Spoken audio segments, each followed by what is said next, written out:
Hey, how's it going everybody? This is Etho, and today guys, it's been a while since I did a tutorial, but there was a lot of interest in this automatic potion brewing system I built recently, so I'm going to show you how to build it block by block today and talk about a few things with it. This works with Minecraft versions 1.79 and 1.8. I tested it out, and hopefully in the future as well. We can only hope. These are some of the things you're going to need to build it. Some building blocks basically, and some stairs and glass at this bottom row. Let's just take a look around, give you an idea of what we got to do here. It's got a built-in item elevator, an easy water bottle refilling station here. It's got an on-off switch. It's fully automatic. It is also able to detect when it's done brewing, so there's no clocks or anything with it. You got a selector panel for the different modifiers, and it uses a cool trick with trailing netherwart to work the way it does. Anyway, let's get into building it, and then I'll show you how it works afterwards. Alright guys, so first off we're going to build the faceplate to the thing, and it's 14 blocks wide, so count that. 1, 2, 3, 4, 5, 6, 7, 8, 9, 10, 11, 12, 13, 14. There we go. There's going to be the on-off switch in the middle of this, and then the brewing stand in the middle of this one. Make this go up 4 blocks though, and count 6, 2, 3, 4, 5, 6. Connect it to the ground. Fill in the bottom. That's where the ingredients are going to go. And then if you want to make it all nice and fancy, you can build this up. Go up 3, stair, stair, stair, like that. Use whatever building block you want. Quartz is always a nice choice though for this kind of thing. Oh, actually let's do stair. Kind of frame in around it. Alright, then for this side you'll want a redstone lamp as an indicator light when it runs out of water bottles. Make that go up. And connect it to this. Good. And then we are going to have 4 indicator lights in the middle of this. Levers below that. Some stairs for looks here, and then some stairs here and here. Underneath these I put a crafting table for making the glass bottles, and also storage chests for holding the potions here. Okay, so next we're going to go around the back here and start hooking up those levers. So let's dig out underneath, and we're going to put a line of redstone underneath each of the levers. This redstone does not actually connect to anything. It's just to update these sticky pistons because they're being powered diagonally. And then we're going to put blocks above those, and then a block on each end here.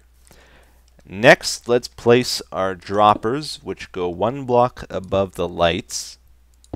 Make sure you use droppers here. Don't use dispensers. Dispensers will just shoot the items all over the ground, and you don't want that. Then we're going to put a hopper above this output chest for the brewing stand. Hold shift when you're doing this, by the way, if you don't know that. That way you don't access the inventory. And then another hopper above that. 1 more. And then make a chain of hoppers going into that above these droppers, which will carry the potion ingredients to the brewing stand. Okay. Now let's set up some redstone for these droppers. Basically a 6 wide thing. The redstone goes like this, and then a bunch of repeaters. Oh, I did that wrong actually.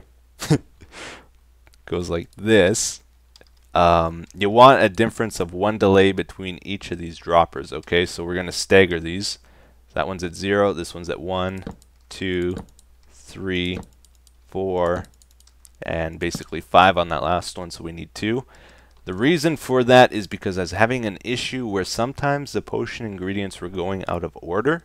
Like even though this one's in front of that one, sometimes this one would shoot its ingredient in the hopper, and it would go to this hopper almost instantly before this one would even output its ingredient into that hopper. So they would all get mixed up. So I think having a delay of 1 fixes that issue or that glitch or whatever it is. I'm not sure. Alright, get some blocks here, repeater, dust, and let's see, I guess we gotta have our on-off switch out here as well. Let's grab a lever.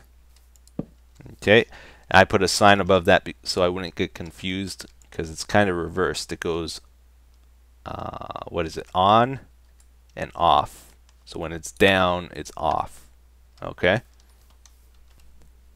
So this part is really important here. We're going to build the control system to the brewer. Above the brewing stand in this hopper, we need to put some junk items that stack in 64. I'm going to use cobblestone. Make sure it's something that doesn't that isn't a brewing ingredient. Okay, that's the main important thing. And you need 22 items here. Make sure the first slot is free. Okay. You can put whatever blocks you want beside the brewing stand. So pick whatever looks good. And then a comparator next to this important hopper here. This is going to send a signal up to 2 blocks. And then it's going to go back down to this lower hopper. This is what controls sending the bottles out when it's done brewing. Get a repeater to pull the power. And then a dust to the hopper there. And then we're going to have another branch off here. Okay, this is what goes to the potion ingredients. And basically it connects like this and goes down the line to these droppers, okay? Whenever it starts a new cycle. So we're just about done here. We just need a way of filling the brewing stand with water bottles yet. So put a hopper into the side of it like that. And then we're going to have chests above this for storing the water bottles. And this is how I did it. But you can do it however you want. It's really easy to add more storage if you want more, especially with the type of item elevator we're going to be building here. So let's go over to the front and do that. This is where I put it. With this item elevator, you need to use ice where I'm putting ice. Okay. Go over to the front, and then this needs to be a solid block, not ice, where the back fence goes. See, let's get some fences. Fences there. You got to make sure this front fence does not connect. Here, let's get some glass. Does not connect to the blocks like this. So if we put glass there, this one doesn't connect to anything except this front fence. This one you need to connect to something, so make sure you use solid blocks where I put these. And then it's nice to use glass just so you can see the items flowing through it. And build up this plus sign however high you want it to be. So with the way I did it, I think I went up to just here, yeah, like this. And then I used a pressure plate just to hold the water in place. Make sure it's a stone one if you do this. And I just deleted my water bucket, the one thing I needed. Alright, put that there. That'll carry the water bottles into the hoppers here and the water bottle storage. And then we need some water in the front, like that. And let's try it out with a water bottle just to make sure it goes through. You gotta throw it against the side of the block like that. There it goes into the hopper and into our chests here. Well, actually it'll go right into the brewing stand. Cool. I did forget one thing in the front. We will want some item frames. Or you could use signs, whatever you want, for keeping track of what goes in these droppers. I don't like to have an item frame here, actually. This is the one you interact with a lot. So I like to go redstone, then glowstone, then gunpowder, and fermented spider eye is the 4th modifier. And then finally, the trailing netherwarts. Cool. And I believe we are... Oh, no. We are not done. I forgot about the indicator light and the lockdown system in case it runs out of water bottles. So the way I did that, put a block above, comparator into this chest. If this runs out of water bottles, we want to tell the thing to lock down, to shut off. So get that there. Redstone torch. Oops. Get a couple blocks down there. And I must have had a block above that so it didn't connect. And then, oops, I think a repeater here. Actually, this goes down lower, I'm pretty sure. I'm going off of memory now, which is bad. Can't send a signal through glass, so you got to put a block there, and then another repeater here. And I think it goes like this. Yes. That goes to the lock. So if this is powered, this wire here, the whole thing shuts down. It'll just finish the batch it's working on. Oops. Put that there. Redstone dust. And then a torch to the indicator light. So when this is off, it means there's no water bottles there. Alright, let's get this. Go to game mode 0 and load it up. And that should turn the light on pretty quick. Let's make sure it's going up. Going up the item elevator. Good. And this turned on, so it has water bottles. They filled up here. There's one thing you need to do the very first time you use this thing. Let's go back to game mode 1. You need to have a netherwart placed into the brewing stand. So you got to do this manually the very first time. The thing is, if you do that, it goes into these water bottles and makes awkward potions. So you can put potions in this the very first time if you want, or else just put a netherwart, wait for it to convert, and then put another one in. Alright. And there we go. So it is complete. I'm going to load this up with some ingredients and we'll try it out. Okay, so this first dropper here, this is what we use to decide what potions we're brewing. What you do, you take your main potion ingredients. Let's say we were making a speed potion. We would throw that in here. Then we choose whatever modifiers we want. Like if we want to extend it, we would add redstone, splash potion, gunpowder, tier 2 for glowstone. This would turn it into a slowness potion. Let's do an extended one. Alright. We got our awkward potions in here still. Those will go right into this chest when we start it up. So let's turn it on. And then we get fresh water bottles. Oh yeah. We can see what the next ingredient is in here. It's just sugar. And then redstone to extend it. And then finally trailing netherwart, which will be used to start the next batch. Okay. And we can stop it at any time. It will finish up the batch it's working on if we do. But we're free to switch out to a new ingredient if we want. Let's say we want to make invisibility potions. You take that out and swap it. I prefer it this way. You can also do it this way here though. Like if you want to have a spot for each of the ingredients, go ahead. You can do it with this setup as well. There are currently 9 different base ingredients to potions in the game. So that would add 8 extra slots to the width of this thing because that one's using 1. And if we have 9, 9 minus 1 is 8. That makes the 13 different types of potions that give you effects in the game. And you would basically do the wiring like this. Set all the main things to 1 and then stagger it like we did before. So 2, 3, 4, 5, 6. Okay. And run redstone under each of the ones with a lever and have a piston. And yeah, that'll work out just fine too if you prefer it that way.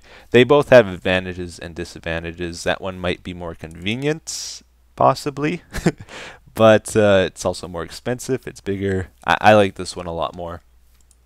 And that's why I'm showing you how to build this one mainly. Now there's just a few more things I wanted to tell you about this thing. I had some people ask what happens if you run out of your main ingredient here and you leave it running. Basically it does this. It'll convert it into awkward potions, right? The next ingredient is going to be redstone because that was one of the modifiers we had. Or else if we had no modifiers it would be netherwart. And basically since there is no main ingredient, it just stops. It'll get stuck. So it'll stop brewing, which is good. If you need to fix that, you would probably want to turn this off and then just take this out of here and get it set to netherwart again. You can throw this back in here if you want. And let's say we put our main ingredient back in. Put that in. Then you're good to start it up again. It's all good. I also had people ask what happens if you run out of netherwart, so we'll show you that. Turn this on. Should restart just fine. Wait, what? Wait a second. What's in here? Nothing's in there. I turned it. Oh, it's out of water bottles. Duh. One sec.